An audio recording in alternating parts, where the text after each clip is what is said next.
के लिए सनदवाणी उतरी है और इसलिए जो तारतम उतरा उस समय निज नाम श्री जी साहिब जी अनादि अक्षरातीत के उतरा। श्री जी किसको कहते हैं? जिसकी अनंत महिमा हो उसको श्री जी कहते हैं। हिंदुओं के लिए वो श्री जी हैं, कतई पक्ष वालों के लिए वो साहिब जी हैं। इसलिए सारे संसार के लिए परम धाम की वाणी अवतरित होती है। तो उस तारतम का क्या अर्थ होता है? निज नाम श्री जी साहिब जी अनादि अक्षरातीत। महामती जी की आत्मा कह रही है कि जो अनंत महिमा वाला अक्षरातीत है, जो अनादि है, अक्षर से परे अक्षरातीत है, वेद पक्ष में जिसको श्री जी कहते हैं, कतई पक्ष में साहिब जी कहते हैं, मेरे धाम हृदय में परम धाम का ज्ञान लेकर प्रकट हो गए। दोनों तारतमों का भाव मूल स्वरूप अक्षरातीत की तरफ जाता है। अंतर केवल इतना ही है कि श्री देवचंद जी के तन से जो तारतम उतरा उसमें ब्रजराज का नाम है और श्री महामती जी के तन से जो तारतम उतरित होता है उसमें श्री जी साहब नाम है। वेद कतई दोनों परंपराओं के अनुसार नाम दिया गया है कि सारा संसार इनको ग्रहण कर सके, क्योंकि औरंगजेब जो कट्टर सुन्नी मुसलमान था वो कभी भी सिख जी का तारतम से प्रभावित नहीं हो सकता था। तो सारे संसार के लिए जिनको हिंदू पक्ष प्रिय है वो श्री जी कहते हैं, कतई पक्ष वाले साहिब जी कहते हैं। अंग्रेजी और अरबी में साहिब शब्द ही होता है। इससे विवाद की कोई वस्तु नहीं है। अक्षरातीत आए हैं तो सारे संसार के लिए आए हैं। सूर्य उगता है सारे संसार के लिए, हवा बहती है सारे संसार के लिए। इसलिए अक्षरातीत को किसी संप्रदाय के, किसी देश विशेष के बंधन में नहीं बांधा जा सकता।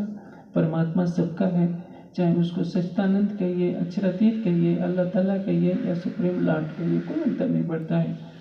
लेकिन ये तारतम वाणी पूरे ब्रह्मांड के लिए है। इसलिए विवाद में न पड़ते हुए जागने के ब्रह्मांड में जो स्वरूप आया है हमें उसके स्वरूप की पहचान करनी है। जो छत्रसाल जी ने कहा था, श्री ठकुरानी जी संग ले पधारे मेरे घर, धनी बिना तुम्हें और देखे सो नहीं मिसल मत। शास्त्र में के बीच में जुगल धनी बैठा है, कहीं तुम साक्षात अक्षरातीत हो, हम चिन्ह तुम्हें बुलाए।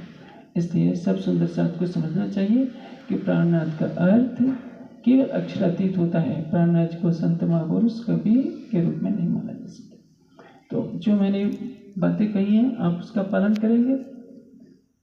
छोटे बच्चों को तारतम याद करा दीजिएगा। वैसे 15 साल से पहले तारतम लेने से कोई विशेष लाभ नहीं होता, लेकिन आपने बैठाया है तो आपकी जिम्मेदारी है कि इन बच्चों को सेवा पूजा सिखा दीजिए। महल सागर का पाठ याद कराइए, तारतम का पाठ याद कराइए और इनसे शाम सुबह 5 बार तारतम अवश्य पढ़वाइए ताकि इनमें आध्यात्मिक प्रगति होती रहे। अब मेरी तरफ कोई भी नहीं देखेगा, ये वाणी की तरफ देखिए और समझिए कि वाणी में अक्षरातीत का ज्ञानमय स्वरूप विराजमान है और मेरी आत्मा का संबंध उनसे जुड़ रहा है। मैं तारतम की चौपाइयाँ बोलूँगा, आप उसको पीछे पीछे दोहराइए।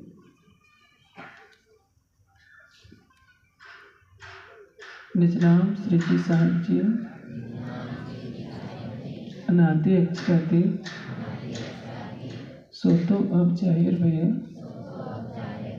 सविद वतन सहित श्री श्यामा जी वर्षते हैं सदा सत्सुख के दाता। विनती एक जो वल्लभा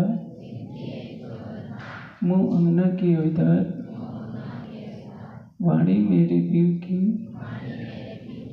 न्यारी जो संसार निराकार के पार थे।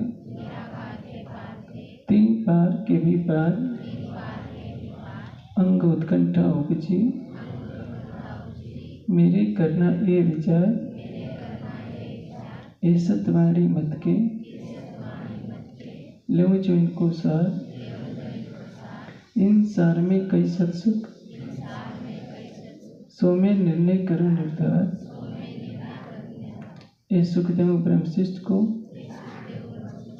तो में अंगना नार, जब ये सुख अंग में आवे तब छूट जाए विकार।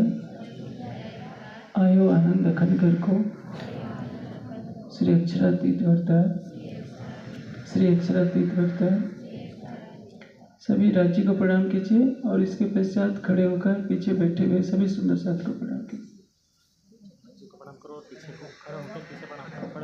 बच्चों यहाँ बैठे बैठे नीचे इधर आके पहले ऐसे करो, इधर आके प्रणाम कर लीजिए, फिर स्वामी जी के चरणों में प्रणाम करके फूल वहाँ रखो, सुंदर साहब को पहले प्रणाम कर लो।